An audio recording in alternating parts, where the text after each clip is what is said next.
الحمد لله نحمده ونستعينه ونستغفره ونؤمن به ونتوكل عليه ونعوذ بالله من شرور أنفسنا ومن سيئات أعمالنا من يهده الله فلا مضل له ومن يضلله فلا هادي له ونشهد أن لا إله إلا الله وحده لا شريك له ونشهد أن سيدنا وسندنا ومولانا محمدا عبده ورسوله أما بعد فقد قال الله تعالى في كلامه المجيد سبحان الذي أسرى بعبده ليلا من المسجد الحرام إلى المسجد الأقصى الذي باركنا حوله لنريه من آياتنا إنه هو السميع البصير وقال تعالى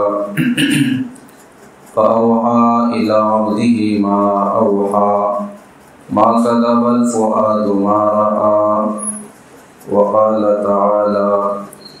كل نفس ذائقة الموت ونبلوكم بالشر والخير فتنة وإلينا ترجعون صدق الله العظيم. محترم اور مکرم سامعین کرام،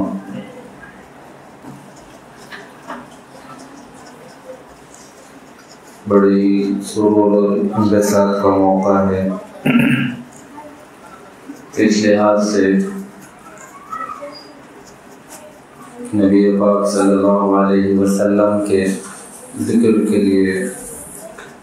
ہم جمع ہوئے ہیں،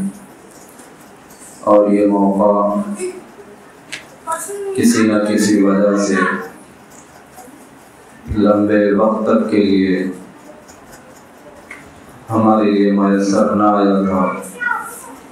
دیکھنے کو تو 2 سال کا اس میں وقفہ ہوا ہے،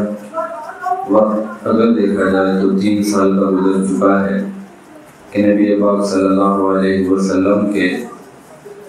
اس معجزہ معراج کے ذکر کی محفل کہیں پر جمع ہو. اور یاد رکھنا چاہیے کہ حضور کریم صلی اللہ علیہ وسلم کے بے شمار معجزات ہیں، اور اس میں سے خاص طور پر معراج کا ذکر اس قدر اہتمام سے کیا جاتا ہے، دوسرے کسی معجزے کے لیے اس قدر اہتمام کے ساتھ ذکر نہیں کیا جاتا. اور زمانے قدیم سے روایت ہے، بزرگان دین کا عمل ہے، اور مستقل کتابیں صرف ایک معجزے کے اوپر لکھی گئی ہیں، اس لیے کہ لوگ اس سے اپنے ایمان کو تازہ کریں. اور یہ ایک معجزہ کئی معجزات کو شامل ہے. اللہ تعالیٰ نے انسان کو زندگی بخشی ہے، اور پھر اس کے بعد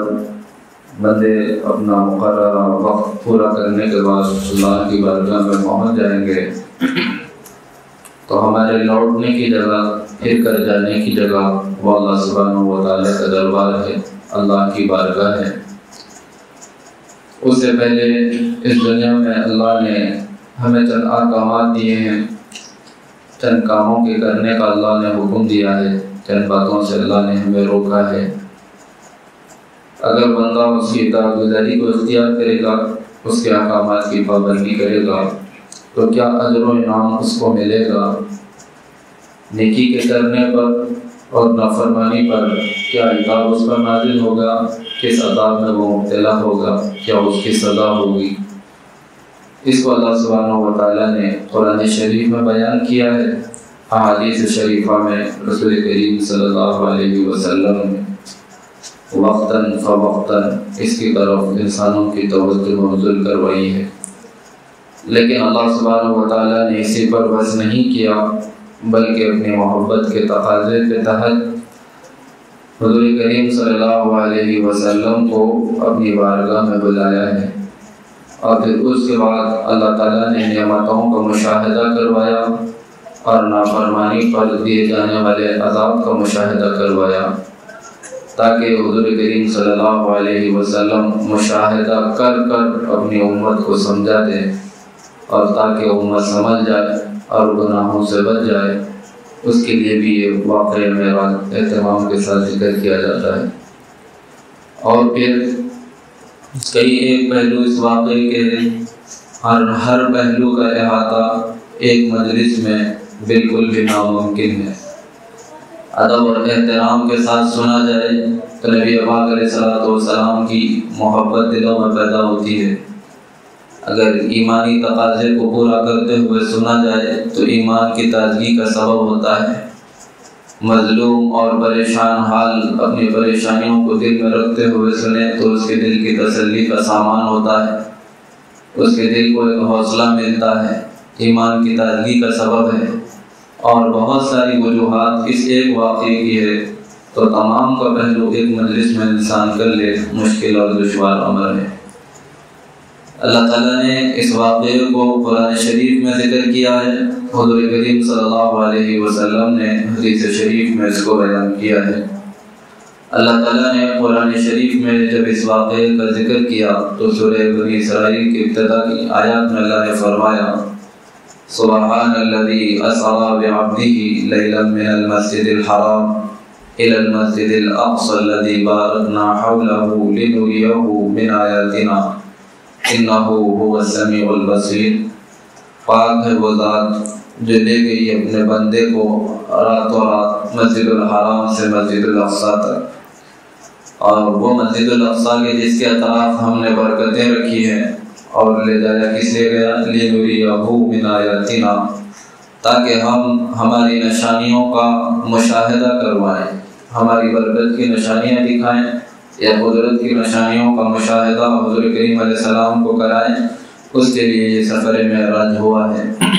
انہ هو السمیع البصیر، بے شک اللہ سبحانہ و تعالیٰ کی ذات سننے والی اور دیکھنے والی ہے۔ نبی پاک علیہ السلام کا یہ سفر، یہ نبی پاک علیہ السلام کا معجزہ ہے، محکم بشان معجزہ ہے، اور اس کا ہر پہلو معجزانہ ہے۔ اللہ سبحانہ و تعالیٰ نے اس واقعے کی ابتدا جس لفظ سے کی اسی میں لوگوں کے شکوک اور شبہات کو دور فرما دیا، اور ہوا بھی یہی کہ اب کے زمانے میں تو واقعہ معراج کو سمجھنا آسان ہوا ہے، لیکن اس زمانے میں جب کہ لوگ کسی سائنسی ترقی کو دیکھے ہوئے نہیں تھے، خود مسجد الحرام سے مسجد الاقصی تک کا سفر مہینوں کے مسافت کا سفر تھا، اور اسے صرف رات کے ایک حصے میں طے کر لینا اور پھر خلق عادات چیزوں کا دیکھ لینا اور آسمانوں کا سفر کر لینا، یہ چیزیں جب لوگوں کے سامنے بیان ہوگی تو لوگوں کا یقین کرنا مشکل تھا، اور ہوا بھی یہی۔ حضور کریم صلی اللہ علیہ وسلم نے جب اس واقعے کو لوگوں کے سامنے پیش کیا تو مشرکین مکہ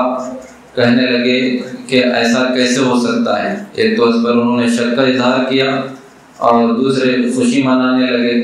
کہ چلو ہمیں ایک موقع یہ ہاتھ آ گیا ہے کہ ہم لوگوں کو نعوذ باللہ محمد صلی اللہ علیہ وسلم سے دور کریں گے۔ پہلے سے ہم کہتے تھے کہ ان کو دماغی خلل ہے، اور یہ کہتے ہیں کہ راتوں رات اتنا سفر کر کے آیا ہوں تو کون بندہ اس کو یقین کر سکتا ہے،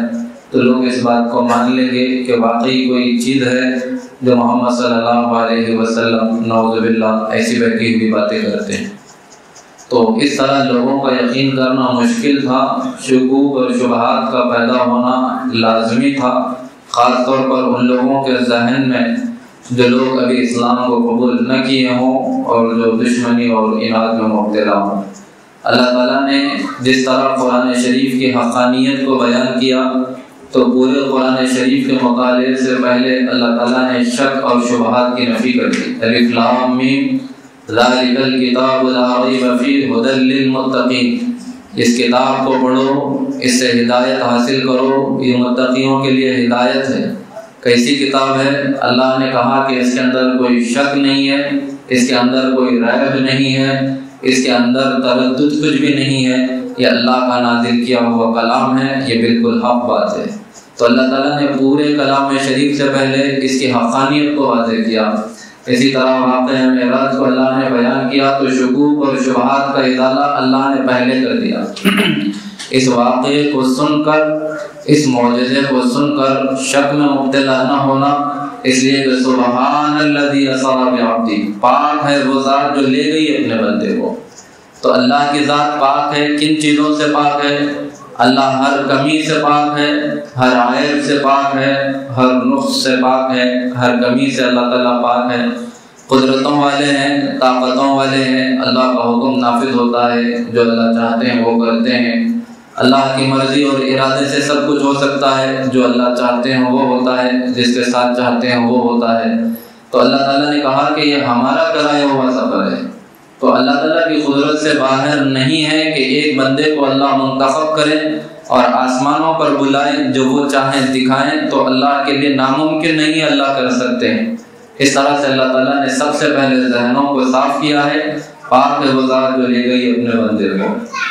لَيْلًا مِنَ الْمَسْجِدِ الْحَرَامِ إِلَى الْمَسْجِدِ الْأَقْصَى، رات کے ایک حصے میں مسجد الحرام سے مسجد الاقصیٰ تک، پوری رات کا بھی یہ سفر نہیں رہا، بلکہ رات کے ایک حصے میں اللہ سبحانہ و تعالیٰ نے کرایا ہے۔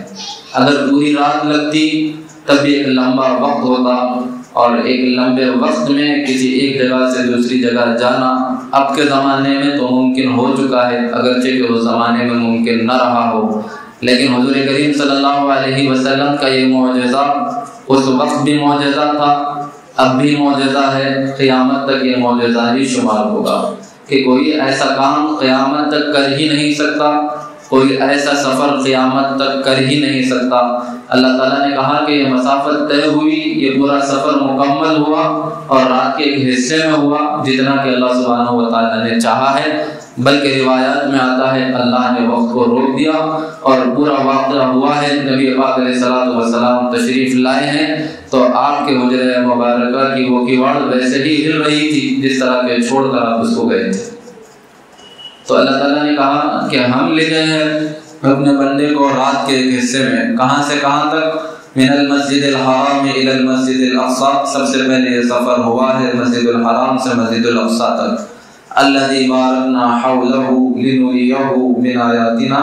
کہ ہم مشاہدہ کرائیں نشانیوں کا اور اس بابرکت جگہ کا جو کہ مسجد الاقصی کے طرف ہم نے برکتیں رکھی ہیں۔ تو اللہ تعالیٰ نے مسجد الحرام سے اس سفر کو بیان کیا ہے، اس سفر کی ابتدا اللہ سبحانہ و تعالیٰ نے بیان کی ہے۔ پھر اس کے بعد نبی پاک علیہ الصلوۃ والسلام نے احادیث شریفہ میں اس سفر کی ابتدا کی کیفیت کو بیان کیا کہ رات تھی اور میں آرام کر رہا تھا۔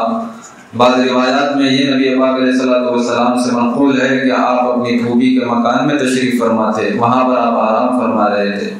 بعد میں آیا ہے کہ مسجد الحرام کے صحن میں آپ تھے، بعد میں ہے کہ حتیم میں آپ آرام فرما رہے تھے۔ جہاں کہیں پر بھی حضور کریم علیہ الصلوۃ والسلام آرام فرما رہے ہوں، اللہ کے نبی علیہ الصلوۃ والسلام کے پاس حضرت جبرائیل امین آئے۔ پہلی روایات میں جہاں سے شروع ہوئی ہے، نبی پاک علیہ السلام نے کہا کہ آنے والے میرے پاس آئے، اور پھر اس کے بعد اسی حدیث شریفہ میں آگے چل کر نبی پاک علیہ السلام نے حضرت جبرائیل کا ذکر کیا،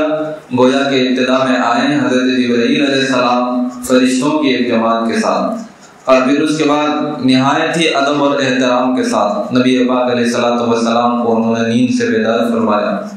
اور نبی پاک علیہ السلام کہتے ہیں کہ چھت کھلی اور وہاں سے فرشتوں کا نزول ہوا، کہ اگر فرشتے حاضر ہونا چاہتے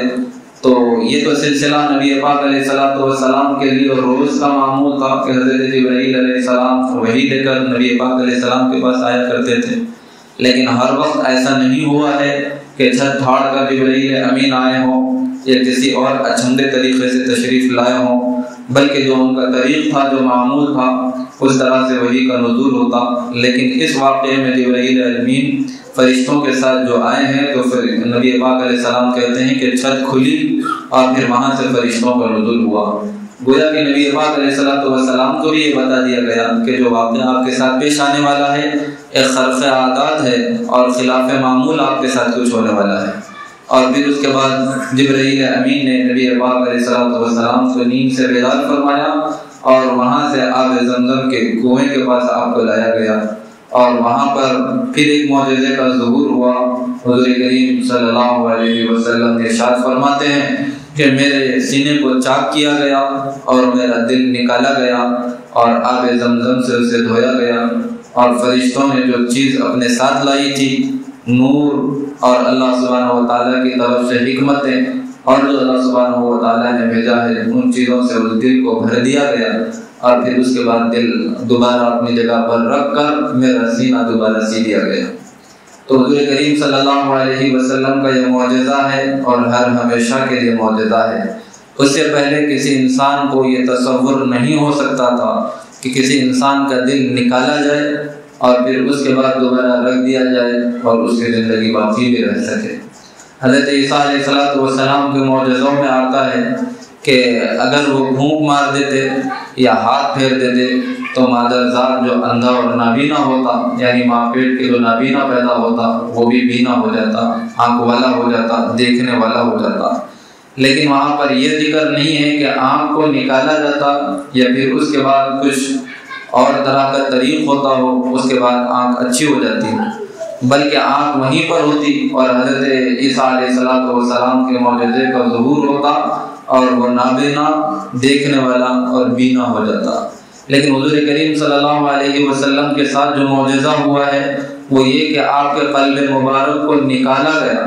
اور پھر اس کے بعد دوبارہ رکھا گیا، اور اس طور پر رکھا گیا کہ محسوس ہی نہ ہو کہ یہاں سے نبی پاک علیہ السلام کے سینے مبارک کو چاک کیا گیا۔ اور اس طرح کا واقعہ حضور کریم علیہ السلام کے ساتھ زندگی میں 4 مرتبہ پیش آیا ہے۔ ایک مرتبہ بچپن کا جب واقعہ ہوا ہے نزول وحی کے وقت، اور تیسری مرتبہ یہی معراج کے وقت کہ حضور کریم علیہ السلام کے قلب مبارک کو نکالا گیا اور آب زمزم سے اسے غسل دیا گیا، اور پھر اس کے بعد اللہ رب العزت نے جو چاہا اس میں بھر دیا۔ اور یہاں سے اللہ سبحانہ و تعالیٰ نے علم کے دروازے بھی انسانوں کے لیے کھولے ہیں جس کا تصور انسان اس سے پہلے کر نہیں سکتا تھا۔ اور آج کا زمانہ ہے کہ ہم مختلف قسم کی سرجریز کو دیکھتے ہیں، آپریشن کو دیکھتے ہیں کہ انسانی اعضاء نکالے جاتے ہیں، ان کے فساد اور بگاڑ کو دور کیا جاتا ہے، اور پھر اس کے بعد دوبارہ انہیں جسم میں رکھ دیا جاتا ہے۔ گویا کہ میڈیکل سائنس کی ابتدا اگر کہا جائے، اللہ رب العزت نے اس کی راہیں اگر کھولی ہیں اس واقعے سے، اگر یہ بھی کہا جائے تو کوئی دریغ نہیں ہوگا اور کوئی یہ لفاظی نہیں ہوگی، اس لیے کہ واقعہ معراج ایسا واقعہ ہے کہ قیامت تک اس کے اثرات مرتب ہونے والے تھے۔ خود حضور کریم علیہ السلام نے اس کو حدیث شریف میں بیان کیا ہے۔ تو حضور کریم علیہ السلام کا سینہ مبارک میں جب دل نکالا گیا، دھویا گیا، رکھا گیا، اور پھر اس کے بعد وہاں پر ایک سواری نبی پاک علیہ السلام کے لیے پیش کی گئی جسے براق کہا گیا، اور درمیانی قد کا یہ جانور قسم کا جو آپ کے لیے سواری کے لیے پیش کیا گیا،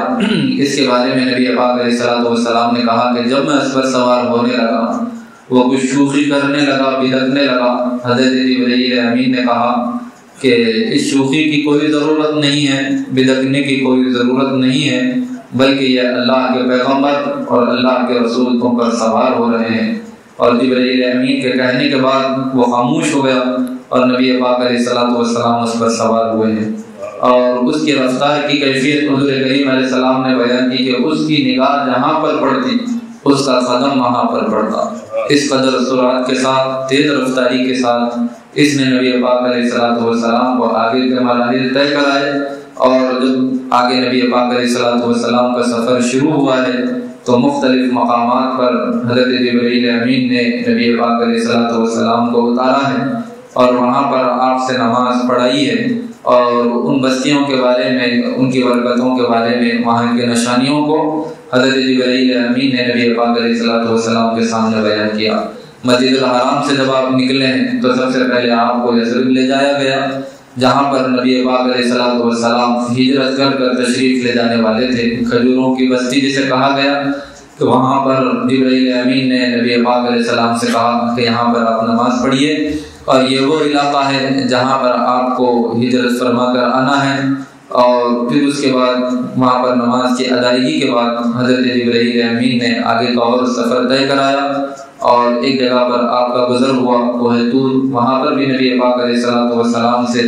حضرت جبرائیل امین نے کہا کہ یہ وہ مقام ہے جہاں پر حضرت موسیٰ علیہ السلام اللہ رب العزت سے ہم کلام ہوا کرتے تھے۔ یہ بھی برکت کی جگہ ہے، اللہ کی قدرت کے نشانیوں کا ظہور یہاں پر ہوا ہے۔ یہاں پر آپ نماز پڑھیے۔ اور پھر اس کے بعد آگے بڑھے ہیں تو بیت اللحم کے پاس جہاں حضرت عیسیٰ علیہ السلام کی پیدائش کا مقام ہے، حضرت جبرائیل امین نے کہا کہ یہاں پر بھی آپ نماز پڑھیے۔ وہاں پر بھی حضور کریم علیہ السلام نے نماز پڑھی ہے اور پھر اس کے بعد مسجد الاقصیٰ تک آپ پہنچے۔ نبی پاک علیہ السلام نے کہا کہ جب یہ مقامات پر مجھے نماز پڑھائی گئی اور یہ راستہ طے ہوا، یہ سفر طے ہوا، تو راستے میں مختلف آواز دینے والوں نے آواز دی ہے، اور حضور کریم علیہ السلام ان آوازوں کی طرف توجہ کیے بنا اور ان کی طرف التفات کیے بنا آگے بڑھتے رہے۔ اور جبرائیل امین سے آپ نے پوچھا کہ یہ کون لوگ تھے جو آواز دے رہے تھے؟ ایک مرتبہ ایک بڑھیا کی آواز آئی، ایک مرتبہ ایک بوڑھے کی آواز آئی۔ حضرت جبرائیل امین نے کہا کہ اے محمد صلی اللہ علیہ وسلم، آپ نے بہت اچھا اور بہتر کیا کہ ان کی آواز کی طرف التفات نہ فرمایا، توجہ آپ نے نہ دی۔ اگر آپ ان کی طرف توجہ دیے ہوتے تو آپ کی امت آنے والی جو ہوتی ان کی طرف متوجہ ہو جاتی۔ اور ایک بڑھیا جو آپ کو آواز دے کر اپنی طرف بلا رہی تھی وہ دنیا تھی، اور اس بڑھیا کی عمر جتنی باقی رہ گئی دنیا کی عمر بھی بس اتنی ہی باقی رہ گئی، یعنی آپ کے بعد نبوت کا سلسلہ ختم، کوئی نئے نبی آنے والے نہیں، کسی نبی کا انتظار نہیں، کسی کتاب کا انتظار نہیں، بس دنیا بالکل قریب الختم ہے۔ اب اگر کوئی چیز آئے گی تو قیامت آئے گی، اور دنیا اتنی ہی باقی رہ گئی۔ اگر آپ اس کی آواز کی طرف متوجہ ہوتے تو امت کے بارے میں اندیشہ تھا کہ وہ دنیا کی محبت میں اور اس کے فتنے میں مبتلا ہو جاتی۔ تو حضور کریم علیہ السلام کا یہ سفر ایک مرتبہ کا سفر ہے، لیکن یہیں پر حضور کریم علیہ السلام کو یہ بتایا گیا کہ اگر آپ اس کی طرف توجہ دیتے تو آپ کی امت دنیا کی طرف متوجہ ہو جاتی، یعنی اس واقعے کا ظہور پوری امت کے لیے ہوگا، قیامت تک اس کے اثرات مرتب ہوتے۔ تو اس قدر عظیم شان یہ واقعہ ہے، اور آپ نے اچھا کیا کہ اس کی آواز کی طرف توجہ نہیں فرمائی۔ اور ایک بوڑھے کی جو آواز آئی وہ ابلیس تھا جو آپ کو اپنی طرف متوجہ کر رہا تھا، اگر آپ اس کی طرف بھی توجہ فرماتے تو آپ کی امت اس کے وسوسوں میں مبتلا ہو جاتی اور اس کی چال بازیوں کا شکار ہو جاتی اور دین حق سے دور ہو جاتی یا گناہوں میں مبتلا ہو جاتی۔ آپ نے بہتر کیا کہ اس کی آواز کی طرف التفات نہ فرمایا، توجہ نہ دی، اور پھر اس کے بعد جب یہ واقعات ہوئے ہیں اور حضور کریم صلی اللہ علیہ وسلم ان تمام واقعات اور مشاہدے کے بعد مسجد الاقصیٰ کو پہنچے ہیں، حضور کریم علیہ السلام نے کہا کہ جس سواری پہ سوار ہو کر کے میں آیا تھا اس کو میں نے وہاں پر باندھا جہاں پر انبیاء علیہ السلام اپنی سواریاں باندھا کرتے تھے۔ گویا کہ حضور کریم علیہ السلام کی نبوت کی دلیل ہے اور آپ کے خاتم النبیین ہونے کی دلیل ہے کہ انبیاء جہاں پر اپنی سواری کو باندھا کرتے، حضور کریم علیہ السلام نے اپنی سواری کو وہاں پر باندھا، یعنی کہ آپ بھی نبی ہیں اور اسی وجہ سے وہاں پر آپ نے سواری باندھی ہے۔ یہود اور نصارہ بھی اس واقعے کے سننے والے تھے، ان کے لیے بھی ہدایت کا سامان ہو، اس کے لیے نبی پاک علیہ السلام نے واضح فرما دیا کہ میری سواری اللہ رب العزت کی طرف سے انتظام یہ کیا گیا کہ وہاں باندھی گئی جہاں انبیاء کی سواری باندھی جاتی۔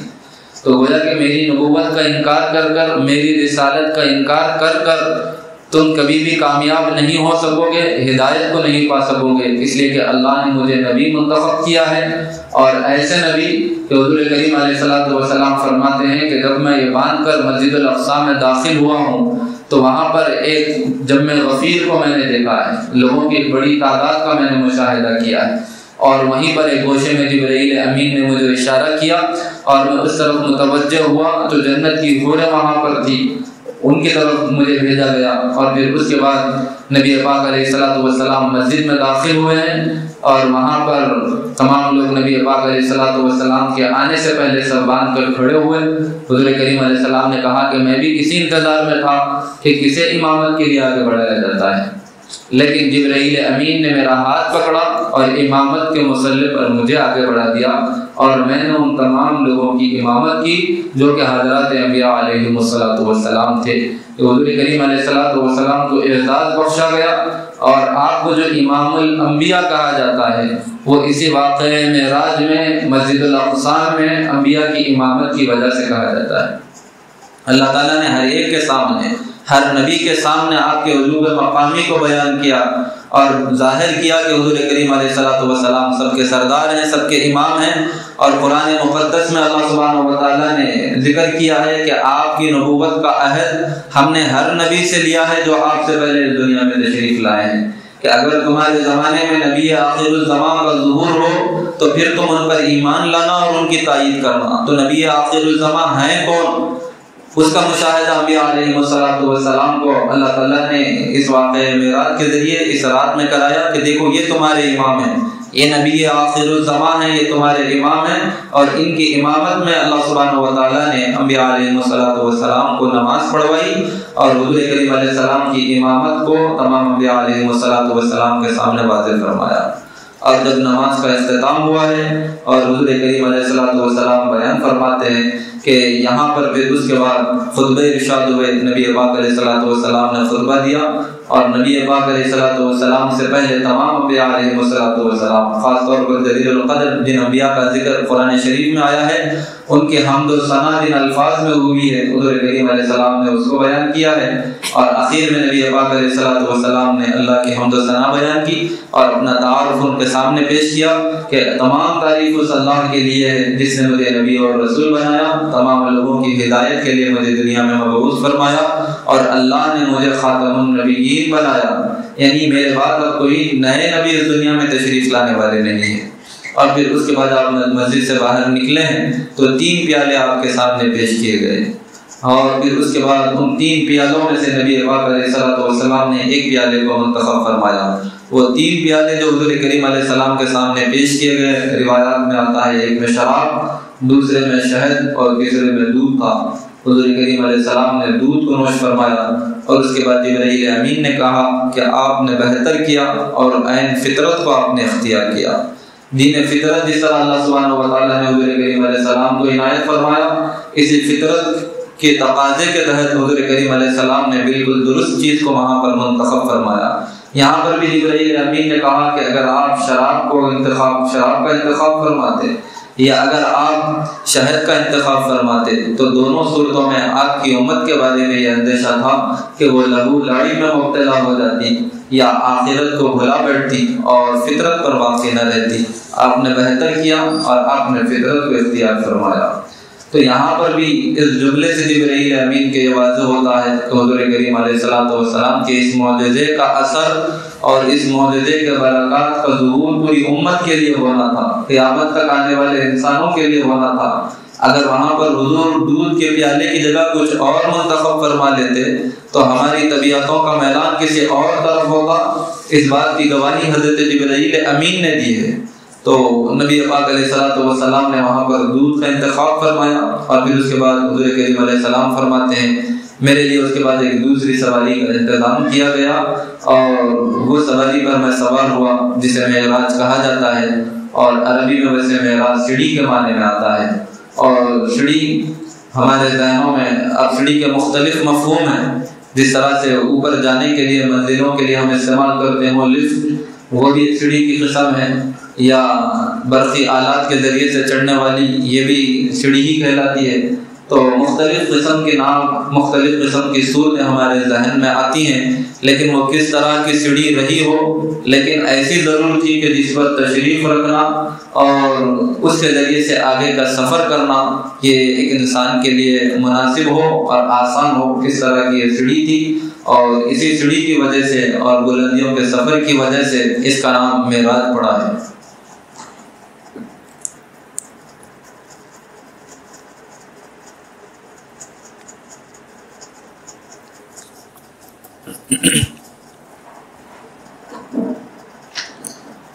مسجد الحرام سے شروع ہونے والا یہ سفر مسجد الاقصی تک پہنچا ہے،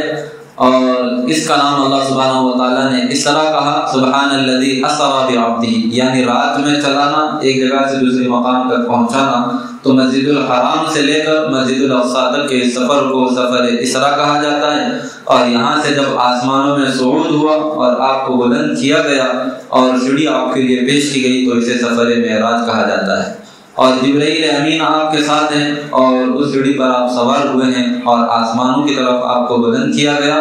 اور پہلے آسمان پر جب آپ پہنچے ہیں تو وہاں پر دروازے کے کھٹکھٹانے پر پوچھا گیا جبرائیل امین سے کہ کون ہے؟ انہوں نے اپنا تعارف کرایا کہ میں جبرائیل امین ہوں،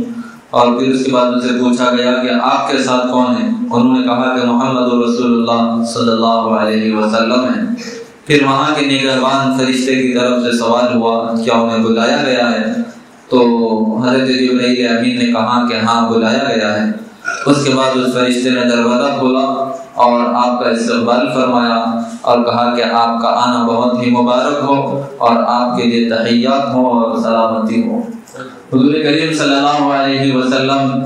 اگرچہ کہ امام الانبیاء ہیں، اللہ سبحانہ و تعالیٰ کے محبوب رسول ہیں، لیکن جو قاعدہ اور قانون ہے وہ تو ہر ایک کے لیے قاعدہ اور قانون ہے، اس لیے کہ اپنی مرضی سے کوئی جج فیصلہ نہیں کرتا، بلکہ جو وہاں پر آئین بنایا گیا ہو، جو اصول مرتب کیے گئے ہوں، اسی کے موافق وہ فیصلہ سناتا ہے۔ اگر اس کے خلاف اگر کوئی جج بھی فیصلہ سناتا ہے تو خود اس کے خلاف اپیل کی جا سکتی ہے۔ تو اللہ سبحانہ و تعالیٰ نے فرشتوں کو ایک کام لگایا ہے اور ان کے ذمہ اللہ سبحانہ و تعالیٰ نے جو کام دیا ہے اس کے بارے میں کہا کہ جو اللہ نے انہیں حکم دیا ہے اس کے خلاف ورزی وہ نہیں کرتے۔ اور ساتھ ہی ساتھ یہ بھی ہے کہ حضور کریم علیہ الصلوۃ والسلام کا اعزاز معلوم ہے۔ اگر بغیر کسی سوال و جواب کے دروازے کھل جاتے ہیں اور آپ اوپر ہی اوپر تشریف لے کر چلے جاتے تو وہ اعزاز اور وہ اکرام کا ظہور نہ ہوتا، اور یہ جو سوال و جواب ہوا ہے اور فرشتوں نے آپ کا استقبال کیا ہے یہ بات پیش نہ آتی تو آپ کے اعزاز و اکرام کا ظہور کہاں پر ہوتا؟ اور فرشتے نے اپنا کام کیا اور پھر اس کے بعد یہ معلوم ہوا ہے کہ حضور کریم علیہ السلام کو بلایا گیا ہے تو تحیات پیش کرتے ہوئے انہوں نے استقبال کیا، بلکہ ہزاروں ہزار فرشتوں کی جماعت نے ہر آسمان پر نبی پاک علیہ السلام کا استقبال کیا، اور یہ سوال و جواب ساتوں آسمانوں تک کے سفر تک ہر دروازے پر ہوتے رہے۔ اور پہلے آسمان پر جب حضرت جبرائیل امین کے ساتھ نبی پاک علیہ السلام پہنچے ہیں اور وہاں پر حضرت آدم علیہ السلام سے آپ کی ملاقات ہوئی ہے اور انہوں نے استقبال کیا کہ اے فرزند صالح، اے نبی صالح، آپ پر اللہ کی سلامتی ہو اور آپ کا آنا مبارک ہو۔ حضرت آدم علیہ السلام سے ملاقات کے احوال حضور کریم علیہ السلام نے بیان کیے۔ میں نے دیکھا حضرت آدم علیہ السلام کو کہ اس حال میں کہ دائیں اور بائیں دیکھتے ہیں، جب دائیں طرف دیکھتے ہیں تو ان کے چہرے پر خوشی کے آثار ہوتے ہیں، اور جب بائیں طرف نظر فرماتے ہیں تو ان کے چہرے پر غم کے آثار نمودار ہوتے ہیں۔ اور میں نے اس حالت کے بارے میں حضرت جبرائیل امین سے پوچھا تو انہوں نے کہا کہ جب یہ دائیں طرف نظر کرتے ہیں تو ان کی اولاد میں سے وہ لوگ انہیں بتائے جاتے ہیں جو نیک کام کر کر جنت کے مستحق ہوں گے، اللہ کے فرما بردار ہوں گے، اور اپنی اولاد کو اللہ کی فرما بردار دیکھ کر یہ خوش ہوتے ہیں۔ اور جب بائیں طرف یہ اپنا چہرہ پھیرتے ہیں تو ان کی اولاد میں سے وہ نافرمان لوگ دکھائے جاتے ہیں جو اللہ کی نافرمانی کے مرتکب ہوئے ہیں، گناہ گاری میں جنہوں نے زندگی بسر کی ہے، اور اس کے نتیجے میں یہ جہنم کے عذاب کے حوالے ہونے والے ہیں۔ اور اپنی اولاد کو اس حال میں دیکھتے ہیں تو ان کے چہرے پر غم کے آثار ظاہر ہوتے ہیں۔ اور پھر اس کے بعد یہاں کے آسمان کی جو قدرت کی نشانیاں ہیں وہ تمام کی تمام نشانیوں کا مشاہدہ حضور کریم علیہ السلام کو کرایا گیا، اور پھر اس کے بعد اس آسمان کی نشانیوں کو دیکھنے کے بعد جب آپ آگے بڑھے ہیں دوسرے آسمان کی طرف آپ کا صعود ہوا، آپ بلند ہوئے، اور وہاں پر بھی سوال و جواب کے بعد جب دروازہ کھولا گیا وہاں پر آپ داخل ہوئے، حضرت جبرائیل امین نے آپ کی ملاقات وہاں پر حضرت عیسیٰ اور یحییٰ علیہ السلام سے کروائی۔ حضرت عیسیٰ علیہ السلام اور حضرت یحییٰ علیہ السلام رشتے میں خلیل بھائی لگتے ہیں، اور ان کا زمانہ بھی قریب کا زمانہ، اس وجہ سے لوگ ایک ہی آسمان پر یہیں پر دونوں کی ملاقات حضور کریم علیہ السلام سے ہوئی، اور انہوں نے حضور کریم علیہ السلام کا استقبال کیا اور کہا کہ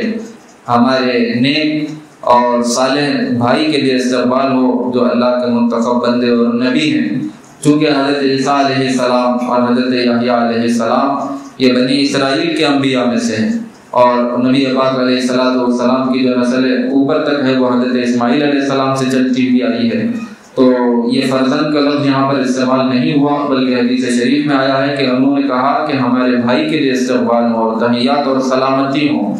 اور پھر اس کے بعد ان کے تحیات کا جواب حضور کریم علیہ الصلوۃ والسلام نے دیا، اور اس آسمان میں جو اللہ رب العزت کے رحمتوں کا نزول ہے، جو اللہ کی قدرت کی نشانیاں اللہ سبحانہ و تعالیٰ نے اس آسمان میں رکھی ہیں، ان کے مشاہدے کے بعد اور اوپر آپ کا صعود ہوا۔ اور یاد رکھنا چاہیے کہ اس زمین سے لے کر آسمان کا جتنا فاصلہ ہو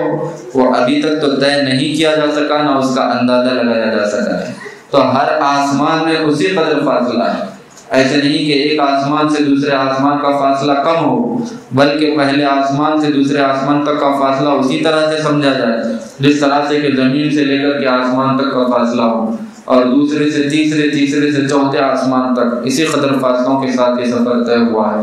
اور جب تیسرے آسمان پر آپ کو لے جایا گیا، وہاں پر بھی اسی طرح کا سوال جواب ہوا ہے کہ کون آئے ہیں یا بلایا گیا ہے، اور پھر اس کے بعد فرشتے نے دروازہ کھولا ہے، تحیات آپ کے لیے پیش کیے ہیں، اور اس آسمان پر حضور کریم علیہ الصلوۃ والسلام کی ملاقات حضرت یوسف علیہ الصلوۃ والسلام سے کروائی گئی۔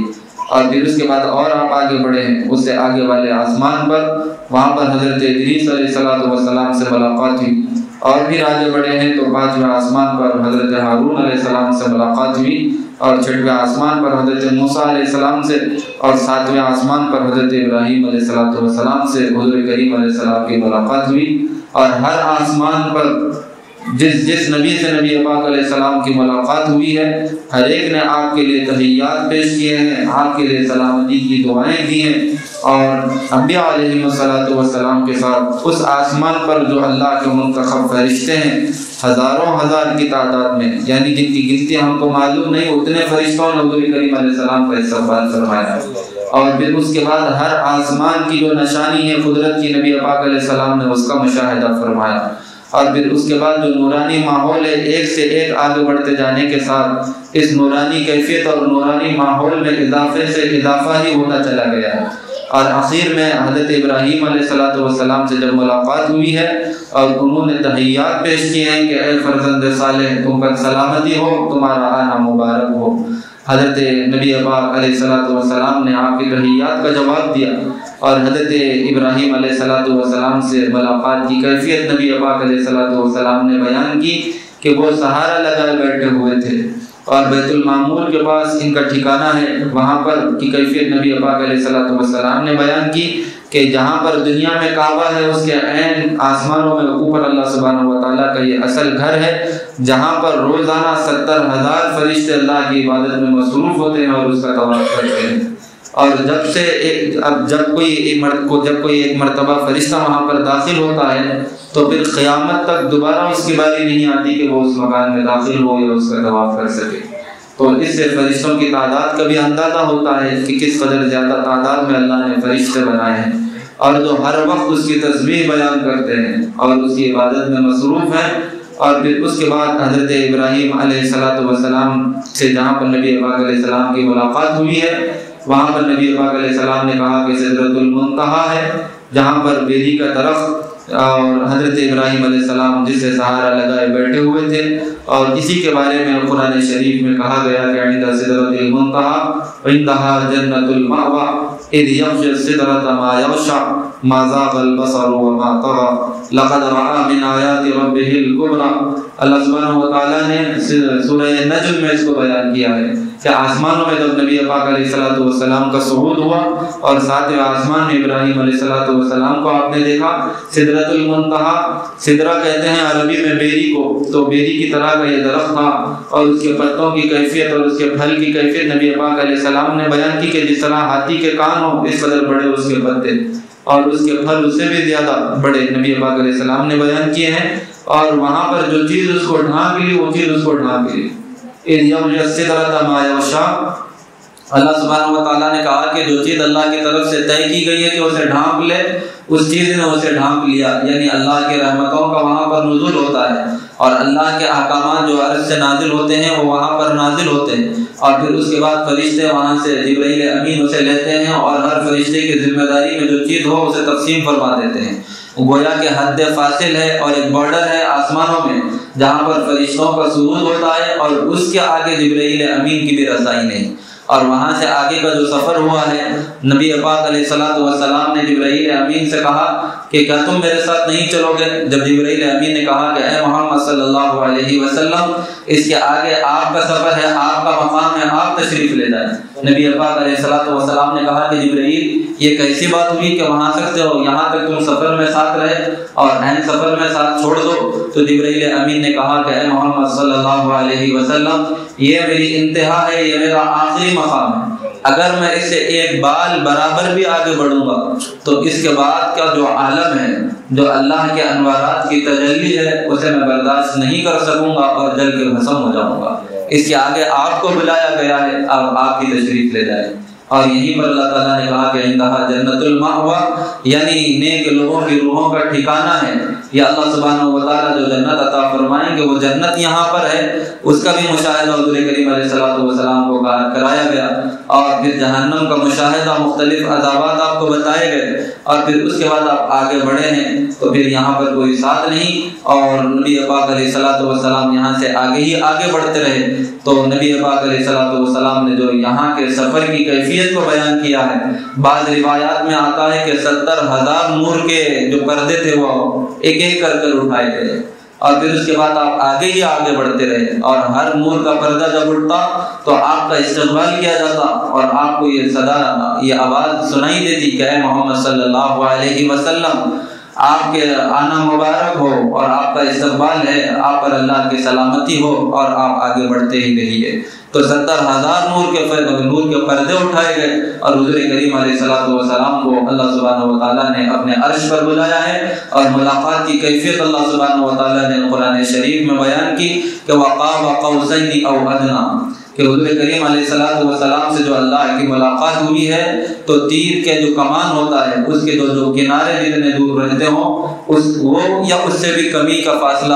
اللہ اور نبی پاک علیہ الصلوۃ والسلام کا رہا ہے، اور اس حال میں اللہ سبحانہ و تعالیٰ نے اپنے محبوب سے ملاقات کی ہے اور حضور کریم علیہ الصلوۃ والسلام کو اعزاز بخشا ہے۔ یہاں پر نبی پاک علیہ الصلوۃ والسلام پر جب اللہ کی رحمتوں کا نزول ہوا ہے اور نبی پاک علیہ الصلوۃ والسلام پر انعامات کی بارش ہوئی ہے، تو حضور کریم علیہ الصلوۃ والسلام نے اس مقام پر پہنچنے کے بعد جہاں پر فرشتوں کا گزر نہیں، جہاں پر بالکل حور کا عالم ہے جسے عالم لاہوت کہا جاتا ہے، اور جس عالم میں پہنچنے کے بعد انسان اپنے حواس پر قابو پا لے، یہ اس کے لیے بہت زیادہ ہو جاتا ہے۔ اس حال میں نبی پاک علیہ الصلوۃ والسلام نے اپنی امت کو یاد رکھا ہے، اور اللہ سبحانہ و تعالیٰ کی بارگاہ میں نبی پاک علیہ الصلوۃ والسلام نے کہا کہ التحیات للہ والصلوات والطیبات، کہ میری تمام قولی فعلی مالی عبادتیں اے پروردگار عالم آپ کے لیے ہیں۔ یہ حضور کریم علیہ الصلوۃ والسلام نے اللہ سبحانہ و تعالیٰ کی بارگاہ میں کہا، اور اللہ سبحانہ و تعالیٰ نے جواب میں کہا السلام علیکہ ایھا النبی ورحمۃ اللہ وبرکاتہ، کہ اے نبی محترم صلی اللہ علیہ وسلم، آپ پر اللہ کی سلامتی ہو، اللہ کی رحمتیں ہوں، اور اس کی طرف سے آپ پر برکتوں کا نزول ہو۔ حضور کریم علیہ الصلوۃ والسلام نے اس اللہ رب العزت کے فرمان کے سننے کے بعد کہا کہ وعلی عباد اللہ الصالحین، السلام علیکہ ایھا النبی ورحمۃ اللہ وبرکاتہ، السلام علینا وعلی عباد اللہ الصالحین، کہ اے پروردگار عالم، جن سلامتیوں کا نزول ہو رہا ہے اور آپ کی طرف سے جس رحمت کا نزول ہو رہا ہے، جو برکتیں مجھے عطا کی جا رہی ہیں، یہ میرے اوپر بھی ہو اور ساتھ ہی ساتھ آپ کے نیک بندوں پر بھی ہو۔ یعنی نبی پاک علیہ الصلوۃ والسلام نے رحمتوں میں، برکتوں میں امت کو بھی شامل فرما لیا، کہ حضور کریم علیہ الصلوۃ والسلام کی کمال درجے کی شفقت اور اپنی امت کے ساتھ محبت، اور حضور کریم علیہ الصلوۃ والسلام کا اپنی امت کا ہر وقت کا خیال رکھنا ظاہر ہوتا ہے، کہ عرش الہی پہ پہنچنے کے بعد بھی، انعامات کے حصول کے وقت بھی اپنی امت کو حضور کریم علیہ الصلوۃ والسلام نے نہ بھلایا ہے۔ اور اس کے اندر بہت سارے سبق ہیں کہ جب حضور کریم علیہ السلام ہم کو بارگاہ الہی میں پہنچنے کے بعد نہ بھولتے ہوں تو پھر یہ کیسی محبت ہوگی کہ ہم محبت کا تو دعویٰ کریں لیکن حضور کریم علیہ الصلوۃ والسلام کی سنتوں کو بھلا دیں اور دین اسلام کے تقاضوں کو بھلا دیں۔ اور نبی پاک علیہ الصلوۃ والسلام کے اس فرمان کو اور اللہ سبحانہ و تعالیٰ کے اس فرمان کے سننے کے بعد حضرت جبرائیل امین نے کہا اشہد ان لا الہ الا اللہ واشہد ان محمدا عبدہ ورسولہ، میں اس بات کی گواہی دیتا ہوں کہ اللہ سبحانہ و تعالیٰ کے علاوہ کوئی عبادت کے لائق نہیں، اور میں اس بات کی گواہی دیتا ہوں کہ محمد صلی اللہ علیہ وسلم اللہ کے بندے اور اس کے رسول ہیں۔ اور ہم نمازوں میں جو التحیات پڑھتے ہیں وہ یہی مکالمے کو ہم دہراتے ہیں جو اللہ سبحانہ و تعالیٰ کی طرف سے ہوا، نبی پاک علیہ الصلوۃ والسلام کی طرف سے ہوا، اور جس کی گواہی حضرت جبرائیل امین نے دی ہے۔ اور جو یہاں پر نبی پاک علیہ الصلوۃ والسلام پہنچے ہیں، اللہ سبحانہ و تعالیٰ نے تحفے آپ کو دیے ہیں، اور خاص طور پر 3 تحائف کا ذکر کیا جاتا ہے۔ سب سے پہلے یہ کہ آپ کے اوپر آپ کی امت کے لیے نمازیں فرض کی گئی، 50 نمازوں کا تحفہ اللہ سبحانہ و تعالیٰ کی طرف سے حضور کریم علیہ الصلوۃ والسلام کو دیا گیا، اور یہیں پر اللہ سبحانہ و تعالیٰ نے نبی پاک علیہ الصلوۃ والسلام کو خاص طور پر سورہ بقرہ کی آخری 2 آیات عطا فرمائی، آمن الرسول بما انزل الیہ من ربہ والمؤمنون سے لے کر واعف عنا واغفر لنا وارحمنا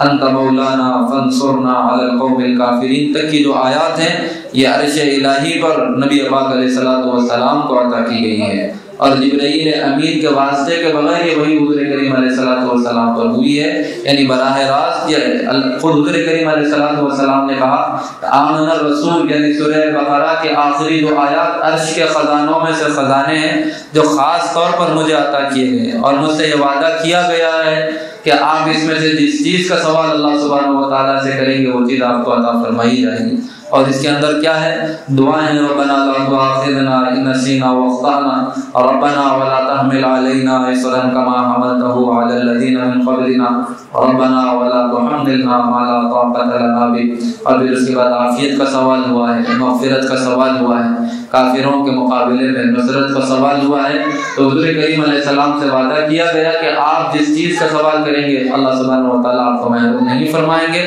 ان میں سے جو چیز آپ مانگیں گے اللہ سبحانہ و تعالیٰ عنایت فرمائیں گے۔ اور تیسرا انعام جو یہاں پر حضور کریم علیہ السلام کو دیا گیا وہ آپ کی امت کے بارے میں کہ جب نیکی کی طرف آپ کی امت مائل ہوگی اور اللہ کی فرما برداری کی طرف مائل ہوگی تو بغیر توبہ کے بھی اللہ سبحانہ و تعالیٰ اس امت کے گناہ کو معاف فرما دیں گے، بشرطے کہ وہ گناہ کو چھوڑ دیں اور نافرمانی کو چھوڑ دیں اور نیکی کی طرف مائل ہوں۔ اور قرآن شریف میں بھی اللہ سبحانہ و تعالیٰ نے اس کا اعلان فرمایا ہے ان الحسنات یذھبن السیئات، کہ یقیناً نیکیاں یہ برائیوں کو ختم کر دیتی ہیں۔ اور حضور کریم علیہ السلام نے ایک موقع سے ارشاد فرمایا ہے کہ جب اللہ کی کوئی نافرمانی ہو جائے، جب کوئی گناہ تم سے سرزد ہو جائے، فوراً اس کی تلافی کے لیے، اس کے کفارے کے لیے کوئی نیک کام کر لیا کرو کہ اللہ سبحانہ و تعالیٰ اس نیک کام کی برکت سے گناہ کو مٹا دے۔ تو یہ انعام بھی حضور کریم علیہ الصلوۃ والسلام کی امت کے لیے اللہ سبحانہ و تعالیٰ نے عرش الہی پر اپنے نبی محمد رسول اللہ صلی اللہ علیہ وسلم کو عنایت فرمایا ہے۔ اور یہاں پر ہم وہ واقعہ بھی سنتے ہیں کہ جب عالم برق ساتویں آسمان پر جنت اور جہنم کی سیر آپ کو کرائی گئی اور مختلف نعمتیں حضور کریم علیہ الصلوۃ والسلام نے ان کا مشاہدہ کیا، اسی طرح مختلف عذابات کا آپ نے مشاہدہ کیا، اور اگر آپ نے اس کے بارے میں بتایا کہ کیا وہاں پر مجھے چیزیں دکھائی گئیں، ایک جماعت کو آپ نے دیکھا کہ ان کے سر کچلے جا رہے ہیں، کہیں پر آپ نے دیکھا کہ زبانیں کاٹی جا رہی ہیں، کہیں پر آپ نے دیکھا کہ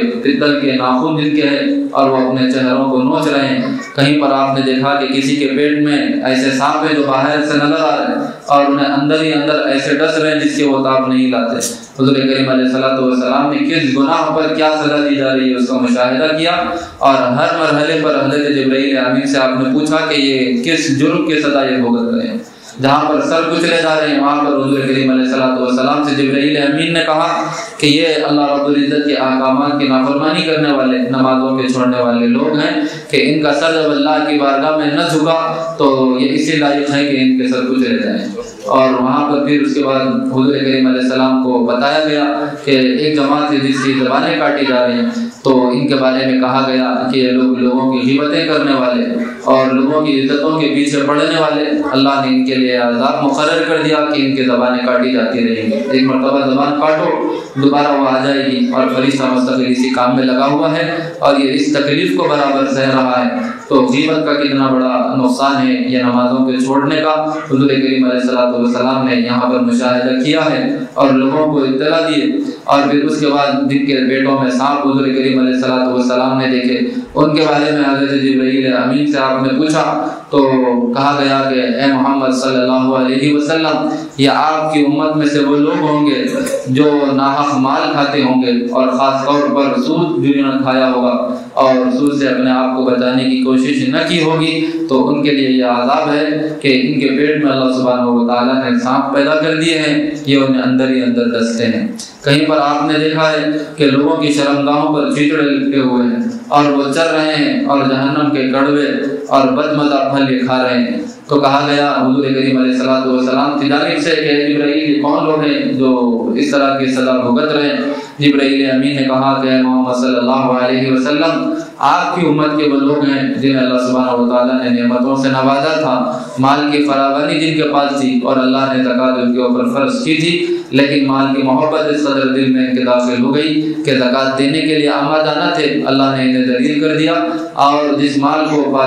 دوسرے مال کی پاکیزگی کے لیے اللہ سبحانہ و تعالیٰ نے نکالنے کا حکم دیا تھا، انہوں نے اس پاکیزگی کو اختیار نہ کیا، جس کی وجہ سے بدبودار پھلوں کو کھا رہے ہیں اور یہ بدبودار وادی میں چل رہے ہیں۔ اور کہیں پر حضور کریم علیہ السلام نے دیکھا کہ لوگ پتل کے ناخن سے اپنے چہروں کو نوچ رہے ہیں، تو ان کے بارے میں کہا گیا کہ یہ بدکار لوگ ہیں۔ اور کہیں پر اچھا گوشت اور برا گوشت، سڑا ہوا گوشت رکھا ہوا ہے، لوگ سڑے ہوئے گوشت کو اچھے گوشت کو چھوڑ کر کھا رہے ہیں۔ کہا گیا کہ زانی لوگ ہیں جو حلال بیوی کے ہوتے ہوئے اور عورتیں حلال شوہر کے ہوتے ہوئے کہیں اور پر رات گزارنے والی، کسی اور کے ساتھ شب بسری کرنے والی، اللہ تعالیٰ نے یہ ذلت کا عذاب ان کے لیے مسلط کر دیا ہے۔ یہ تمام عذابات کا مشاہدہ حضور کریم علیہ الصلوۃ والسلام نے کیا اور پھر اس کے بعد حضور کریم علیہ الصلوۃ والسلام نے ہمارے سامنے بیان کیا۔ تو ہر امتی کی یہ ذمہ داری بنتی ہے کہ خاص طور پر جن عذاب کے بارے میں نبی پاک علیہ السلام نے کہا کہ فلاں عذاب یہ فلاں گناہ کی صورت میں لاحق ہوگا اور اس طرح کی برائی کرنے سے اس طرح کے عذاب میں انسان مبتلا ہو جائے گا،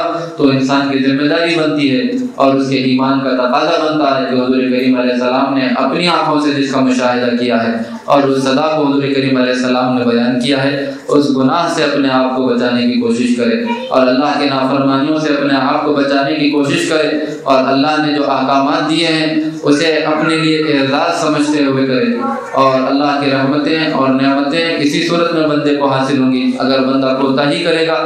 اور اللہ سبحانہ و تعالیٰ کے احکامات کو پورا کرنے کے لیے اپنے لیے بار سمجھے گا، تو پھر اس کے لیے کوئی خیر اللہ سبحانہ و تعالیٰ کی طرف سے آئندہ کے لیے مقدر نہیں کیا جائے گا۔ جس طرح کہ نبی پاک علیہ الصلوۃ والسلام جب عرش الہی سے تحائف لے کر لوٹے ہیں اور حضرت موسیٰ علیہ الصلوۃ والسلام نے وہاں پر نبی پاک علیہ الصلوۃ والسلام کو روکا اور پھر اس کے بعد پوچھا کہ اے محمد صلی اللہ علیہ وسلم کیا انعامات آپ کو ملے ہیں؟ اس کے بعد نبی پاک علیہ الصلوۃ والسلام نے کہا کہ اللہ تبارک و تعالیٰ کی طرف سے 50 نمازیں میری امت کے لیے فرض قرار دی گئی ہیں۔ حضرت موسیٰ علیہ الصلوۃ والسلام نے کہا کہ میں تجربہ کر چکا ہوں بنی اسرائیل کا، اور لوگ اس قدر عبادت کے لیے تیار نہیں ہوں گے کہ ایک دن اور ایک رات میں 50 مرتبہ نمازیں پڑھ لیں، اور اس سے کم عبادت بنی اسرائیل کو دی گئی تھی، لیکن وہ اللہ کے نافرمان اور اللہ کے حکم کو پورا کرنے میں کوتاہ عمل واقع ہوئے تھے۔ آپ جائیے اللہ سبحانہ و تعالیٰ کی بارگاہ میں اور اس میں تخفیف کرائیے اور کمی کرائیے۔ اور حضور کریم علیہ الصلوۃ والسلام دوبارہ اللہ رب العزت کی بارگاہ میں پہنچے ہیں اور پھر اللہ سبحانہ و تعالیٰ نے 5 نمازیں کم کی، اور دوبارہ جب واپس آتے اور چھٹویں آسمان پر حضرت موسیٰ علیہ السلام سے ملاقات ہوتی، ہر مرتبہ یہی بات حضرت موسیٰ علیہ السلام پوچھتے کہ کیا معاملہ ہوا، اور حضور کریم علیہ السلام سناتے کہ اتنی نمازیں کم ہوئی ہیں، اور ہر مرتبہ موسیٰ علیہ الصلوۃ والسلام حضور کریم علیہ السلام سے یہی کہتے کہ اتنی بھی آپ کی امت نہیں پڑھ سکے گی، اس لیے کہ آخر زمانے کی یہ امت ہے اور یہ کمزور واقع ہوئی ہے، اور بنی اسرائیل کی لمبی عمریں رہنے کے باوجود وہ اللہ سبحانہ و تعالیٰ کی اطاعت گزاری میں کمی اور کوتاہی کا مظاہرہ کرتے تھے۔ اس وجہ سے آپ جائیے اور اللہ سبحانہ و تعالیٰ سے درخواست کریے اور اس میں کبھی اور تخفیف کروائیے۔ اور جب 5 نمازیں باقی رہ گئی، موسیٰ علیہ السلام نے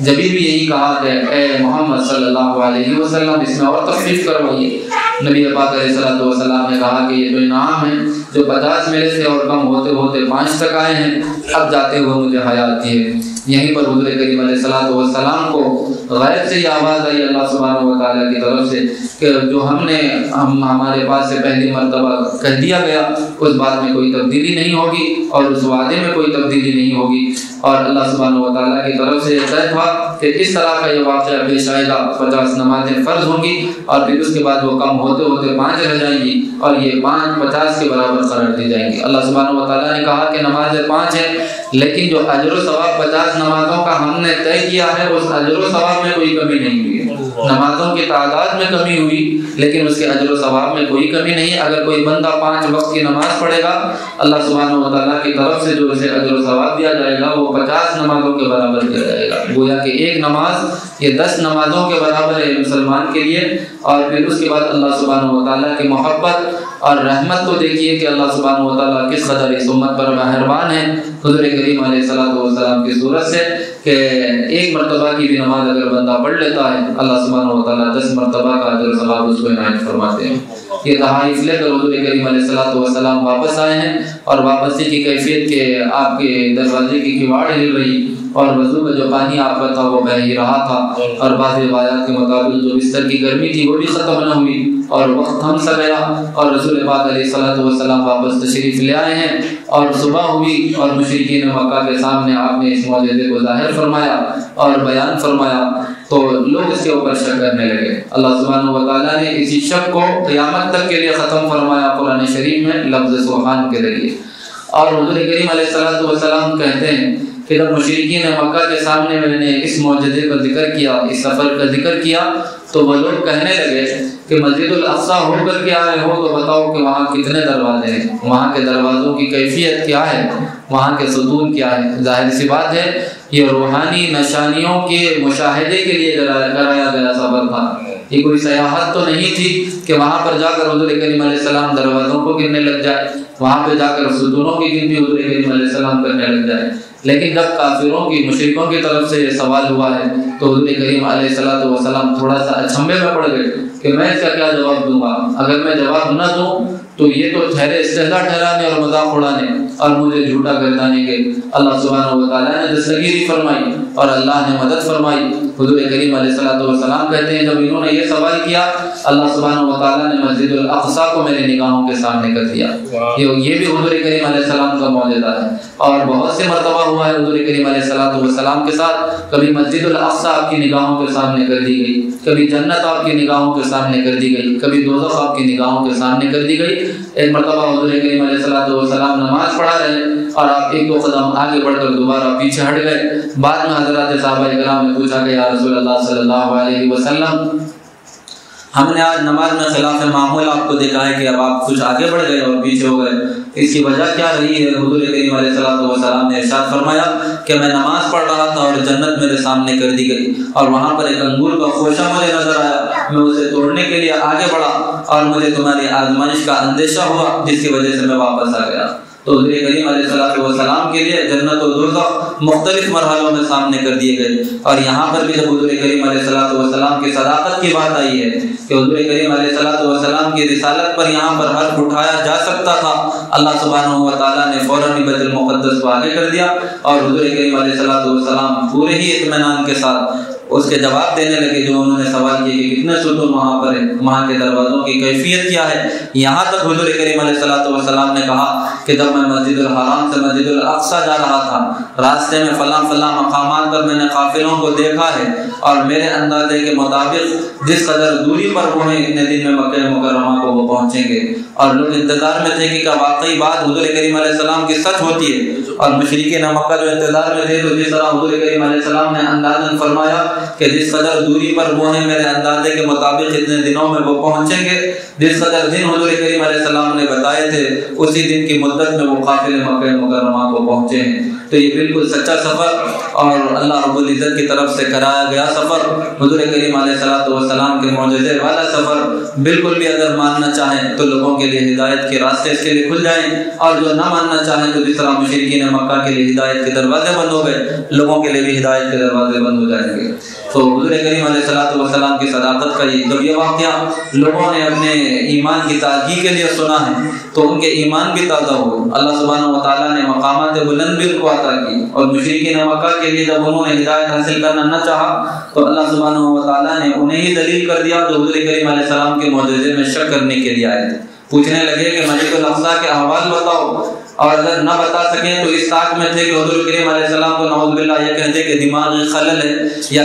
یہ کہہ دے کہ آپ جھوٹی بات بیان کر رہے ہیں، تو اللہ سبحانہ و تعالیٰ نے مدد فرمائی۔ اور جب یہ واقعہ حضرت سیدنا ابو بکر صدیق رضی اللہ عنہ کے سامنے گیا، اور پھر اس کے بعد مشرکین مکہ نے کہا کہ دیکھو اے ابو بکر، جانتے ہو کہ تمہارے ساتھی کیا کہتے ہیں؟ حضرت ابو بکر نے رضی اللہ عنہ نے کہا کہ کیا کہتے ہیں؟ کہتے ہیں کہ وہ مسجد الحرام سے مسجد الاقصیٰ تک راتوں رات جا کر آئے ہیں، اور وہاں سے پھر آسمانوں کا سفر ہوا اور اللہ سے ملاقات کر کر آئے ہیں، یہ کہتے ہیں۔ تو حضرت ابو بکر صدیق رضی اللہ عنہ کہتے ہیں کہ وہاں پر میں نے کہا کہ کیا یہ واقعی محمد صلی اللہ علیہ وسلم کہتے ہیں؟ تو انہوں نے کہا کہ ہاں واقعی آپ کے ساتھ یہ کہتے ہیں۔ وہ یہ سمجھنے لگے کہ اگر ابو بکر رضی اللہ عنہ شک میں مبتلا ہو گئے اور اس بات کا انکار کر دیں تو اعتماد رفیق ہے یہ حضور کریم علیہ السلام کے، پھر تو ہمیں موقع ہی مل جائے گا لوگوں کو محمد صلی اللہ علیہ وسلم کے خلاف اکسانے کا۔ وہ یہ انتظار میں تھے، لیکن نبی پاک علیہ السلام پر ایمان لانے والے آپ کے سچے ساتھی حضرت ابو بکر صدیق رضی اللہ عنہ نے کہا کہ اگر یہ بات محمد صلی اللہ علیہ وسلم کی ہے تو بالکل سچی بات ہے، اس میں کیا اچنبے کی بات ہو سکتی ہے، اس میں کیا شک کی بات ہو سکتی ہے کہ ہم روزانہ اس بات کا یقین کرتے ہیں کہ فرشتہ آسمان سے نبی پاک علیہ السلام کے پاس آتا ہے اور اللہ کا پیغام اور وحی لے کر آتا ہے، اور فرشتہ آنے کے بدل اگر اللہ نے اپنے محبوب کو آسمان میں بلا لیا ہے تو یہ کوئی شک کی بات نہیں ہو سکتی۔ جب حضور کریم علیہ السلام کے سامنے حضرت ابو بکر صدیق رضی اللہ عنہ کا یہ جملہ پہنچا ہے تو اسی وقت حضور کریم علیہ السلام نے صدیق کا لقب حضرت ابو بکر رضی اللہ عنہ کو دیا، اور جو آپ کے نام کا جز بن گیا کہ جہاں پر ابو بکر ذکر کیا جاتا ہے ساتھ میں صدیق ضرور کہا جاتا ہے۔ ابو بکر صدیق حضور کریم علیہ السلام کا دیا ہوا لقب، اور یہ لقب حضور کریم علیہ السلام کی طرف سے دیا گیا ہے اسی واقعے معراج کی تصدیق کی بنیاد پر۔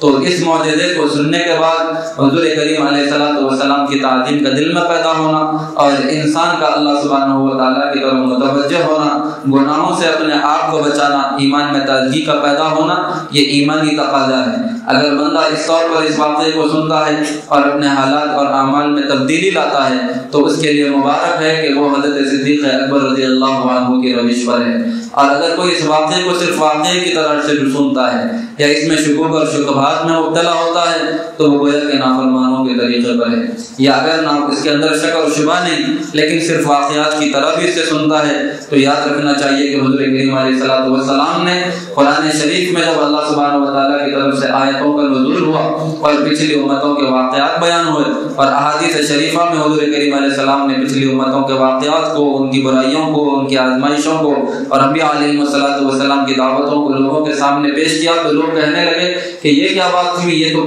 پہلے لوگوں کے قصے اور کہانیاں ہوئی، یہ ہدایت کا سامان کیا ہوا؟ تو انہوں نے نام رکھا کہ یہ پہلے لوگوں کے واقعات اور کہانیاں ہیں۔ اللہ سبحانہ و تعالیٰ نے کہا کہ یہ پہلے لوگوں کے واقعات اور کہانیاں نہیں بلکہ تمہارے لیے اس کے اندر عبرت کا سامان ہے، تمہارے ایمان کی تازگی کا سبب ہے۔ تو دیگر امتوں کے واقعات جب ایمان کی تازگی کا سبب ہو سکتے ہوں تو حضور کریم علیہ السلام کے معجزے کا ذکر بھی ایمان کی تازگی کا سبب ہونا چاہیے۔ اگر عام واقعات کی طرح ہم اسے سنیں اور وقت گزاری کا سامان نعوذ باللہ اس کو بنانے لگ جائیں تو یاد رکھنا چاہیے کہ پھر اللہ سبحانہ و تعالیٰ کی طرف سے بھی ہمارے لیے ہدایت کے فیصلے نہیں ہوں گے، نہیں یہ ہمارا بیٹھنا کل آخرت کے لیے ہمارے لیے ذخیرہ بن سکے گا۔ تو یہ ارادہ اور یہ عزم ہونا چاہیے کہ حضور کریم علیہ السلام کی نبوت اور رسالت یہ بالکل حق ہے، اور معجزات کا ظہور اللہ سبحانہ و تعالیٰ کی طرف سے جو حضور کریم علیہ السلام کے ذریعے سے کرایا گیا یہ بالکل حق ہے اور حضور کریم علیہ السلام کی نبوت کی دلیل ہے۔ اور ساتھ ہی ساتھ واقعہ معراج اس زمانے میں اور اس دیار میں اور ان حالات میں خاص طور پر تسلی اور حوصلے کا سامان فراہم کرتا ہے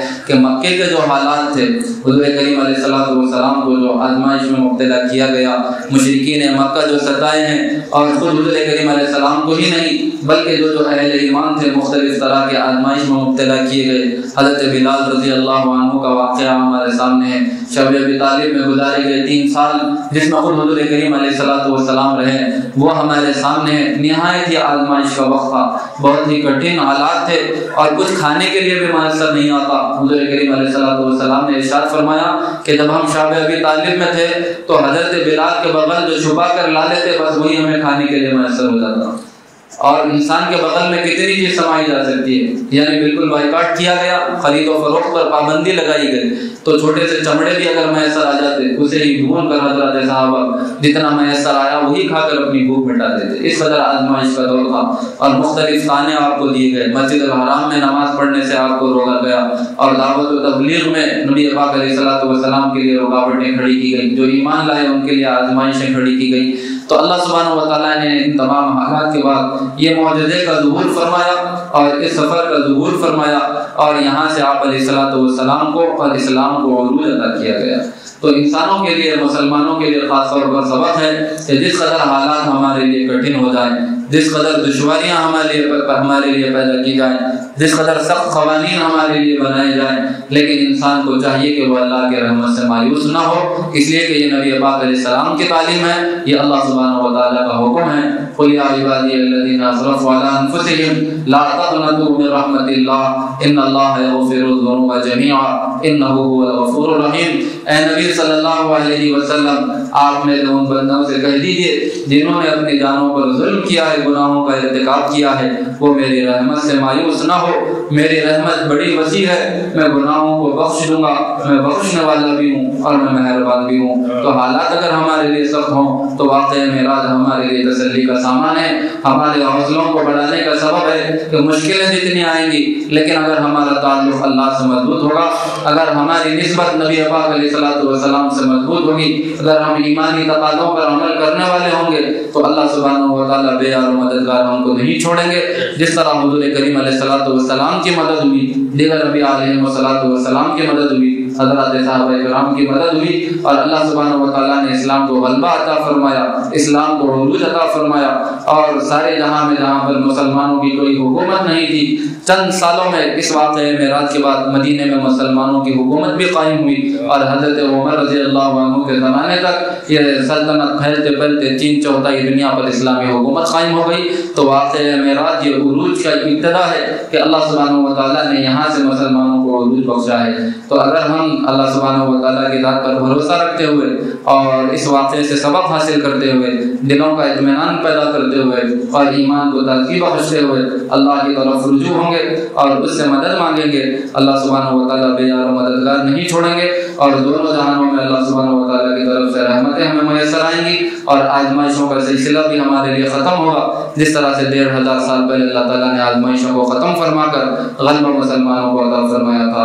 تو یہ موقع ہے کہ ہم ان واقعے کے سننے کے بعد اللہ سبحانہ و تعالیٰ کی طرف رجوع ہوتے ہوئے اس سے مدد کے طلبگار ہوں تاکہ ہم مزید آزمائے نہ جائیں اور ہمارے لیے مزید مشکلات نہ آئیں اور اللہ سبحانہ و تعالیٰ کی طرف سے ہمارے لیے آئندہ کے لیے بہتری کے فیصلے ہوں اور ہماری نسلوں کے لیے بہتری کے فیصلے ہوں۔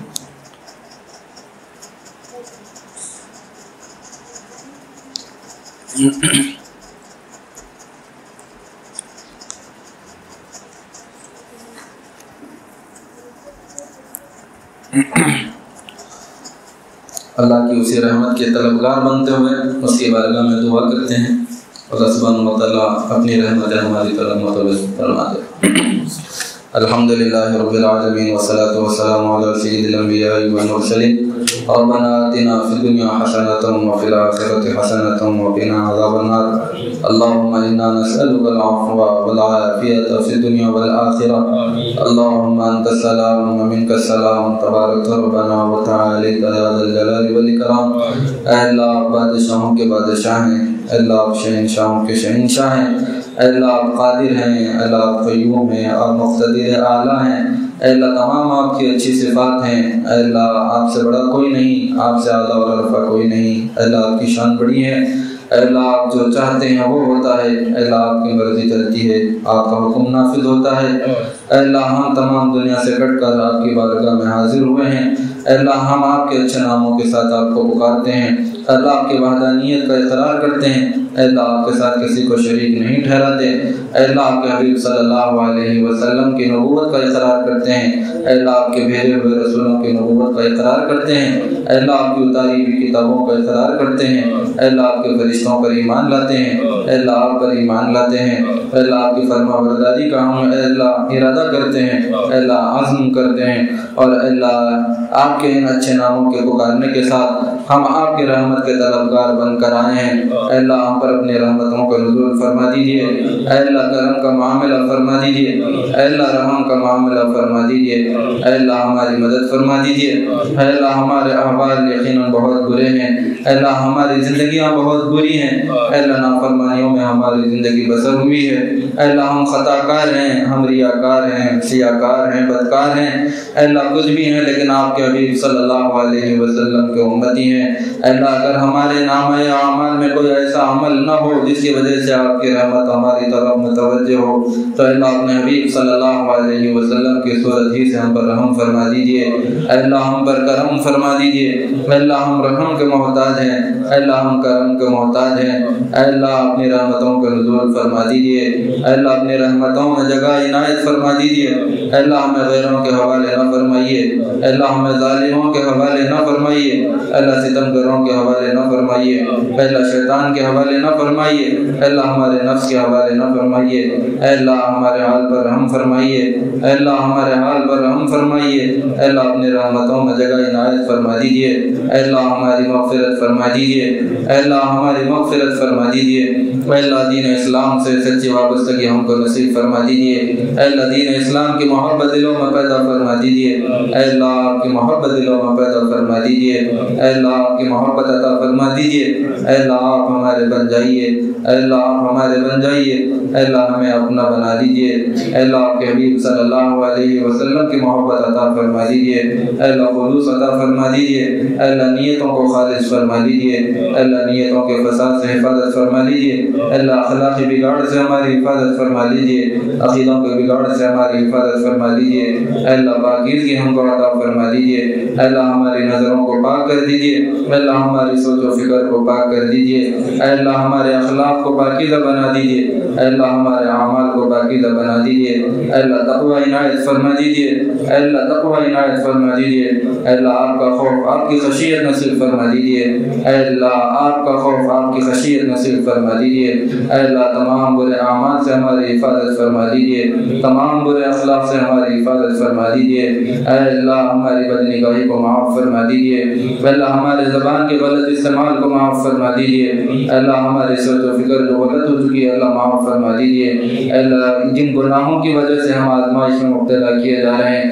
اے اللہ ان تمام گناہوں کو معاف فرما دیجئے، اے اللہ آزمائشوں کے وقت کو کم سے کم فرما دیجئے، اے اللہ ہم کمزور بندے ہیں، اے اللہ ہم آزمائش کو سہ نہیں سکتے، اے اللہ ہمارے لیے آسانیاں مقدر فرما دیجئے، اے اللہ سہولتیں ہمارے لیے مقدر فرما دیجئے، اے اللہ آزمائشوں کو ختم فرما دیجئے، اے اللہ آزمائشوں کو ختم فرما دیجئے، اے اللہ خاص طور پر اس ملک میں مسلمانوں کے لیے آسانیاں مقدر فرما دیجئے، اے اللہ تمام مسلمانوں کی جان کی مال کی عزت کی آبرو کی ایمان کی حفاظت فرما لیجئے، اے اللہ آزمائشوں سے حفاظت فرما لیجئے، اے اللہ ظالموں کے ظلم سے حفاظت فرما لیجئے، اے اللہ ستمگروں کے ستم ڈھانے سے حفاظت فرما لیجئے، اے اللہ شریروں کی شرارت سے حفاظت فرما لیجئے، اے اللہ فتنوں کے فتنہ پروری سے حفاظت فرما لیجئے، اے اللہ شیاطین کے ہتھ کنڈوں سے حفاظت فرما لیجئے، اے اللہ نفس کی شرارتوں سے حفاظت فرما لیجئے، اے اللہ دائیں سے بائیں سے آگے سے پیچھے سے اوپر سے نیچے سے اللہ ہماری حفاظت فرما لیجئے، اے اللہ آپ ہی ہماری حفاظت فرما سکتے ہیں، اے اللہ دنیا تو ہماری دشمن بن چکی ہے، اے اللہ صرف آپ کا کلمہ پڑھنے کی وجہ سے آپ کے حبیب صلی اللہ علیہ وسلم کا نام لینے کی وجہ سے اللہ یہ ہمارے دشمن ہیں، اے اللہ آپ ہی ہماری مدد فرما لیجئے، اے اللہ آپ اگر مدد نہیں فرمائیں گے تو مولا ہماری مدد کون فرمائے گا، اے اللہ ہم دنیا سے کٹ کر آپ کی بارگاہ میں حاضر ہوئے ہیں اللہ ہم توبہ کرتے ہیں ہماری توبہ کو قبول فرما لیجئے اللہ ہمارے حال پر رحم فرما دیجئے اللہ ہمارے نوجوانوں کی حفاظت فرما لیجئے اللہ ہمارے بچے اور بچیوں کی حفاظت فرما لیجئے اللہ ان کے ایمان کی حفاظت فرما لیجئے اللہ ظالموں کے ہاتھ ہمارے بچیوں کے دوپٹے تک پہنچ چکے ہیں اللہ ہمارے نوجوانوں کی نوجوانی کو اللہ خراب کرنے تک پہنچ چکے ہیں اللہ ہمارے گھروں تک ان کی رسائی ہو چکی ہے اللہ ہم تو بے یاروں مددگار ہیں اللہ ہم کس کو پکاریں گے اللہ کون ہماری مدد کو آئے گا اللہ ہم آپ کو پکارتے ہیں آپ کے نبی کے طریقے پر پکارتے ہیں اللہ آپ ہماری مدد فرما لیجئے اللہ آپ ہماری مدد فرما لیجئے اللہ غیروں کے حوالے نہ فرمائیے اللہ جس طرح آپ نے اپنے مقدس بندوں کی مدد کی ہے اللہ جس طرح آپ نے نبیوں کی مدد کی ہے اللہ ہمارے احوال برے ہیں ہماری مدد فرما دیجئے اللہ جس طرح آپ کے حبیب صلی اللہ علیہ وسلم نے میدان بدر میں آپ کو پکارا تھا اللہ اسی پکار کا واسطہ اللہ ہم پر رحم فرما دیجئے اللہ ہماری مدد فرما لیجئے اللہ ہماری بچیوں کی عزت و آبرو کی حفاظت فرما لیجئے اللہ ہمارے نوجوانوں کی حفاظت فرما لیجئے اللہ تمام مسلمانوں کی حفاظت فرما لیجئے اللہ آزمائشوں کے سلسلے کو ختم فرما دیجئے اللہ آزمائش کے سلسلوں کو ختم فرما دیجئے اللہ ظالموں سے اقتدار کو چھین لیجئے اللہ ان کی نسلوں میں بھی کسی کو اقتدار پر فائز نہ فرما اللہ انہیں ذلیل اور رسوا فرما دیجئے اللہ اپنا عذاب ان پر نازل فرما دیجئے اللہ ہم تو بالکل کمزور ہیں اللہ ہم کچھ کر نہیں سکتے اللہ ہم آپ کو ان کے مقابلے میں کرتے ہیں اللہ کوئی آپ کا مقابلہ نہیں کر سکتا اللہ کسی میں اتنی ہمت نہیں ہے کہ آپ کے سامنے ٹھہر سکے اللہ ہم آپ کو ان کے مقابلے میں کرتے ہیں اللہ انہیں صفحہ ہستی سے مٹا دیجئے اللہ ان کے شر سے اللہ تمام مسلمانوں کی حفاظت فرما لیجئے اللہ ساری دنیا میں جہاں پر ظالم و جابر حکومت مسلمانوں پر ظلم ڈھا رہی ہیں اللہ ہر مسلمان کی مدد فرما دیجئے اللہ ہر یتیم کی مدد فرما دیجئے اللہ ہر بے کس و بیوہ کی مدد فرما لیجئے اللہ ایمان کی حفاظت فرما لیجئے اللہ ہمیں مزید آزمائش میں مبتلا نہ فرمائیے اللہ ہمیں مزید آزمائش میں مبتلا نہ فرمائیے اللہ ہمارے ایمان کو داؤ پر نہ لگائیے اللہ ہم ایمان پر زندہ رہنا چاہتے ہیں اللہ ایمان پر مرنا چاہتے ہیں اللہ ہماری زندگی ایمان والی بنا دیجئے اللہ ہماری موت ایمان والی بنا دیجئے اللہ نہ دنیا میں ذلیل اور رسوا فرمائیے نہ آخرت میں ذلیل اور رسوا فرمائیے اللہ دنیا میں بھی آپ کے محتاج ہیں اللہ آخرت میں بھی آپ کے محتاج ہیں اللہ قبر کے گڑھے میں بھی آپ کے محتاج ہیں اللہ ہر جگہ ہماری دستگیری فرما دیجئے اللہ اپنی رحمت عنایت فرما دیجئے اللہ ہمارے ساتھ کرم کا معاملہ فرما دیجئے اللہ ہم بھیکاری ہیں بھیک مانگتے ہیں اللہ ہماری جھولیوں کو آپ ہی بھر دیجئے اللہ ہم آپ سے لینا چاہتے ہیں اللہ ہم آپ سے مانگنا چاہتے ہیں اللہ آپ ہی ہمیں عنایت فرما دیجئے اللہ غیروں کے حوالے نہ فرمائیے اللہ آپ کی بارگاہ میں جب ہم نے ہاتھ پھیلایا اور پسارا ہے اللہ غیر کے سامنے ان ہاتھوں کو پسارنے کی نوبت نہ لائیے اللہ آپ ہمارے معین بن جائیے اللہ آپ ہمارے مددگار بن جائیے اللہ غیر سے ہماری مدد فرما دیجئے اللہ غیر سے ہماری نصرت فرما دیجئے اللہ ہمارے حالات کو درست فرما دیجئے اللہ اجتماعی طور پر ہمارے حالات کو درست فرما دیجئے اللہ انفرادی طور پر ہمارے لیے مدد فرما دیجئے اللہ ہمارے حالات کو درست فرما دیجئے اللہ خاص طور پر یہاں پر جتنے لوگ موجود ہیں اللہ ان کی جن میں جو پریشان ہو اللہ ان کی پریشانیوں کو دور فرما دیجئے اللہ ساری امت مسلمہ میں جو جس قدر پریشان ہے جس پریشانی میں مبتلا ہے اللہ اس کی پریشانی کو دور فرما دیجئے اللہ جو مشکلات میں گھرے ہوئے ہیں اللہ ان کی مشکلوں کا حل نکال دیجئے اللہ جو مسائل کے شکار ہیں اللہ ان کے مسائلوں کا حل نکال دیجئے اللہ جو مبتلا مصیبت ہے اللہ ان کی مصیبتوں کو دور فرما دیجئے اللہ جو اولاد کے مسئلے کے بارے میں پریشان ہیں اللہ انہیں اولاد صالحہ عطا فرما دیجئے اللہ جہاں پر آپ نے اولاد عطا فرمائی ہے لیکن وہ اپنے ماں باپ کی نافرمان ہے اللہ اولاد کو اپنے ماں باپ کی نگاہوں کی ٹھنڈک بنا دیجئے اللہ اولاد کو اس قدر فرما بردار بنا دیجئے کہ وہ ماں باپ کی خدمت کرتے ہوئے جنت کے مستحق بن جائیں اللہ اولاد کے بارے میں آزمائش میں مبتلا نہ فرمائیے اللہ جہاں پر گھروں میں اللہ دشمنیاں ہیں اللہ جہاں پر گھروں میں نفرتیں ہیں اللہ بھائی بھائی میں دشمنی ہے کہیں ساس بہو میں اللہ لڑائی جھگڑے ہیں اللہ کہیں پر بھاوج اور ننند میں اللہ لڑائی جھگڑے ہیں اللہ ان نفرتوں کے ساتھ اللہ ہماری زندگیاں گزرتی ہیں اور جہاں پر نفرتیں اور دشمنیاں ہوتی ہیں اللہ وہاں پر آپ کی رحمتوں کا نزول نہیں ہوتا۔ یقیناً یہ ہماری دشمنیوں کی وجہ سے، آپس کی تناتنی کی وجہ سے اللہ ہم آپ کی رحمت سے محروم ہو گئے۔ اے اللہ ان نفرتوں کا خاتمہ فرما دیجیے، اے اللہ ان دشمنیوں کا خاتمہ فرما دیجیے، اے اللہ محبت کی فضا کو عام فرما دیجیے، اے اللہ رشتہ داریوں میں محبت عطا فرما دیجیے، اے اللہ جو بیٹیاں شادی ہو کر اپنے سسرالوں کو پہنچ چکی ہیں، اے اللہ ان کے لیے ان کے سسرال کو جنت کا نمونہ بنا دیجیے، اے اللہ ان کے لیے آسانیاں مقدر فرما دیجیے، اے اللہ آزمائشوں سے ان کی حفاظت فرما لیجیے، اے اللہ جو کاروباری سلسلے میں پریشان ہیں اللہ ان کے رزق میں برکت عطا فرما دیجیے، اے اللہ آزمائشوں سے ان کی حفاظت فرما لیجیے، اے اللہ ان کے رزق میں اضافہ فرما دیجیے، اے اللہ ہر مسلمان کی غریبی سے حفاظت فرما لیجیے، محتاجی اور مفلسی سے حفاظت فرما لیجیے، اے اللہ آزمائش میں اور فتنے میں مبتلا نہ فرمائیے، اے اللہ رزق حلال عنایت فرما دیجیے، اے اللہ وسیع مقدار میں عطا فرما دیجیے، اے اللہ مال کو ہمارے لیے آزمائش کا سبب نہ بنائیے، اے اللہ فقر و فاقے کو ہمارے لیے آزمائش کا سبب نہ بنائیے، اے اللہ عافیت ہمارے لیے مقدر فرما دیجیے، اے اللہ ہمارے لیے عزتوں کے فیصلے فرما دیجیے، اے اللہ ہمارے لیے عافیت کے فیصلے فرما دیجیے، اے اللہ ہمارے لیے آسانیوں کے فیصلے فرما دیجیے، اے اللہ جو بیمار ہوں اپنے فضل و کرم سے شفا کاملہ نصیب فرما دیجیے، اے اللہ کتنے بیمار ہیں جو بیماریوں کا شکار ہیں، اے اللہ علاج کے لیے ان کے پاس پیسے تک نہیں ہوتے، اے اللہ اپنے گھروں میں اللہ وہ سسکتے اور بلکتے رہتے ہیں، اے اللہ کتنے دواخانوں کے بستروں پر پڑے ہوئے، اے اللہ جو آپ سے مددگار ہیں مدد کے طالب ہیں، اے اللہ ان کی مدد فرما دیجیے، اے اللہ بے کسی نے آ گھیرا ہے، اے اللہ ساتھ دینے والے بھی اس وقت ساتھ چھوڑ دیتے ہیں، اے اللہ بڑی آزمائش کا وقت ہوتا ہے، اے اللہ بڑی بے کسی کا وقت ہوتا ہے، اگر اللہ آپ ایسے لوگوں کی مدد نہ فرمائیں تو مولا کون مدد فرمائے گا، اے اللہ بیماروں پر رحم فرما دیجیے، اے اللہ ان کی بیماری کو دور فرما دیجیے، اے اللہ بیمار جتنا عرصہ بیمار رہا ہو اے اللہ اس کی گناہوں کی معافی کا سبب اور ذریعہ بنا دیجیے، اے اللہ ہر بیمار کو شفا کاملہ عاجلہ دائمہ مستمرہ نصیب فرما دیجیے، اے اللہ خیر ہمارے لیے مقدر فرما دیجیے، دونوں جہانوں کی بھلائیاں ہم کو عطا فرما دیجیے، اے اللہ ہماری مغفرت فرما دیجیے، اے اللہ ہمارے مرحومین کی مغفرت فرما دیجیے، اے اللہ جن کے والدین اس دنیا میں نہیں رہے اللہ ان کی مغفرت فرما دیجیے، اے اللہ ان کے درجات کو بلند فرما دیجیے، اے اللہ ان کی قبروں میں نور ایمان کا اجالا فرما دیجیے، اے اللہ ان کی قبروں کو تا حد نظر وسیع اور گشادہ فرما دیجیے، اے اللہ جنت کی کھڑکیاں ان کی قبروں میں کھول دیجیے، اے اللہ جنت کی ہوائیں ان کی قبروں میں چلا دیجیے،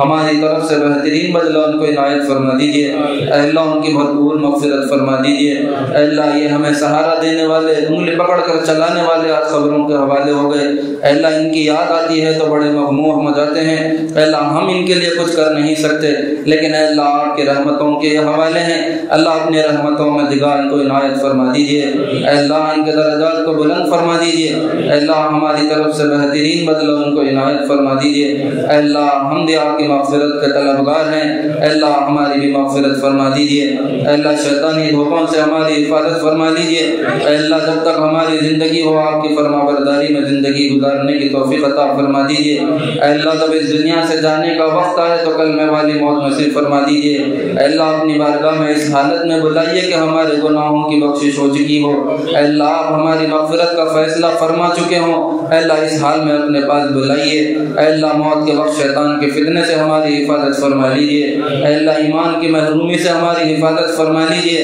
اے اللہ ایمان والی موت نصیب فرما دیجیے، اے اللہ بری موت کی جتنی شکلیں صورتیں ہو سکتی ہیں ان تمام سے ہماری حفاظت فرما لیجیے، اے اللہ ہماری مغفرت فرما دیجیے، اے اللہ ہماری نسلوں کی مغفرت فرما دیجیے، اے اللہ ہمیں آزمائش سے بچا لیجیے، ہماری نسلوں کو آزمائش سے بچا لیجیے، اے اللہ مغفرت کے طلبگار ہیں، اے اللہ رحم و کرم کے طلبگار ہیں، اے اللہ ہمارے گناہوں کو معاف فرما دیجیے، اے اللہ ہر گناہ گار کے گناہ کو معاف فرما دیجیے، اے اللہ اس مبارک وقت میں ہم آپ کی طرف متوجہ ہیں، اے اللہ گناہوں کی معافی مانگتے ہیں، اے اللہ ہمارے بھی گناہوں کو معاف فرما دیجیے، اے اللہ جو گناہ گار گناہوں میں زندگی بسر کر رہا ہے اے اللہ اسے بچا لیجیے، اے اللہ جہنم کی آگ سے اسے بچا لیجیے، اے اللہ اس کے دل میں گناہوں کی نفرت پیدا فرما دیجیے، اے اللہ اپنا محبوب بندہ ہے ایک کو بنا لیجیے، اے اللہ ایسی پاکیزہ زندگی نصیب فرما دیجیے کہ جس سے آپ راضی ہوتے ہوں، اے اللہ ہر ایسے عمل سے ہماری حفاظت فرما دیجیے جس سے آپ غصے میں آتے ہوں، اے اللہ جس سے آپ بندوں سے ناراض ہو جاتے ہوں، اے اللہ ایسے اعمال سے ہماری حفاظت فرما دیجیے، اے اللہ ایسے عمل کی توفیق عطا فرما دیجیے کہ جس سے آپ مغفرت فرما دیتے ہوں، یا اللہ جس عمل میں آپ نے ہماری مغفرت چھپا کر کے رکھی ہے اے اللہ اس عمل کی ہمیں ہدایت ہدایت عطا فرما دیجیے، اے اللہ اس عمل تک ہماری رسائی آسان فرما دیجیے، اے اللہ ہماری بھرپور مغفرت فرما دیجیے،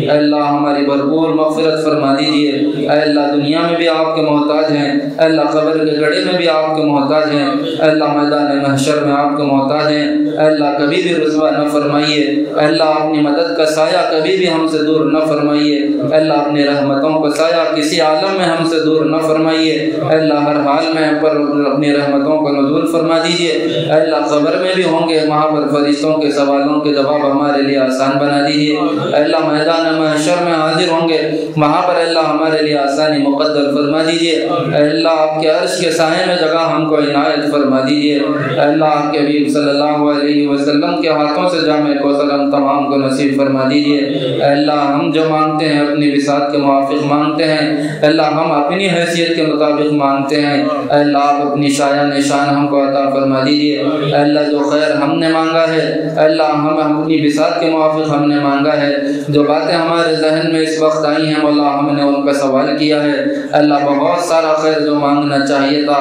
اور وہ مانگنے سے رہ گیا اور ہم اس کا سوال نہ کر سکے، اے اللہ ہمارے سوال نہ کر سکنے کی وجہ سے اے اللہ اس رحمت اور خیر سے ہمیں محروم نہ فرمائیے، اے اللہ جو ہم نے مانگا ہے اپنے فضل و کرم سے عنایت فرما دیجیے، اے اللہ جو مانگنے سے رہ گیا وہ بھی اپنی مہربانی سے عنایت فرما دیجیے، اے اللہ کے حبیب صلی اللہ علیہ وسلم نے جو جو خیر کی دعائیں مانگی ہیں اے اللہ ہم بھی اس خیر کے محتاج اور طلبگار ہیں، اے اللہ ان دعاؤں میں سے ہمارا حصہ نصیب فرما دیجیے، جن شرور و فتن سے آپ کے حبیب صلی اللہ علیہ وسلم نے پناہ مانگی ہے اے اللہ ہم نے پناہ مانگتے ہیں ان تمام آفات و بلیات سے، شرور و فتن سے، ہمارے اہل خانہ کی، ہمارے رشتہ داروں کی، ہماری نسلوں کی، تمام امت مسلمہ کی حفاظت فرما لیجیے، اے اللہ ہماری اس ٹوٹی پھوٹی بے رب سی دعا کو اپنے فضل و کرم سے نبی پاک محمد رسول اللہ صلی اللہ علیہ وسلم کے صدقہ طفیل میں قبول فرما لیجیے، ربنا تقبل منا انک انت السمیع العلیم وتب علینا انک انت التواب الرحیم، صلی اللہ تعالی علی خیر خلقہ محمد وآلہ واصحابہ اجمعین برحمتک یا ارحم الراحمین والحمد للہ رب العالمین۔